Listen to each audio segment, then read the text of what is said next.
2024 පහවසර ශිෂ්‍යත්ව විභාගයේ විවිධ පාසල්වලට ළමුන් ඇතුළත් කරගන්න කඩයිම් ලකුණු මේ විදි නිකුත්වෙලා තියෙනවා. අන්නේ කඩයිම් ලකුණු බලන විදිහතම මේ විඩියගෙන් කතා කරන්නේ. ඉතින් සියලුම් ප්‍රධාන පලේ පාසල්වල කඩයිම් ලකුණු මේ හරහා බලන්න පුළුවන් වෙනවා. එහෙනා වැඩිකතා නැතු වීඩියෝ එකට යම. ඉදිට කලින් මතක් කරන්න තවමත් වීඩියෝකට අලුත් කෙනෙක්න වීඩියෝක ලයි කරන්න තාම සබස්ක්‍රයිබ් කරන ඇත්තන් සබස්ක්‍රයිබ් කරල එකතු වෙන්න එහෙන අපියම් වීඩියෝ එකට.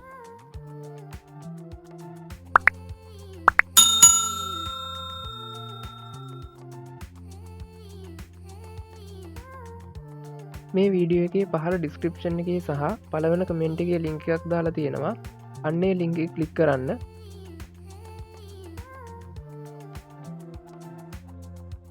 ඊට පස්සවාල මෙන්න මේ වගේ වෙබ්සයිට් එකට යනවා. මේකෙදි වාලට බලාගන්න පුළුවන් වෙනවා.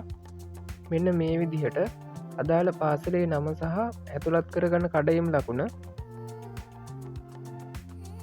ඉති මෙන්න මේ විදිහට තමයි කඩයම් ලකුණු බලාගන්නේ.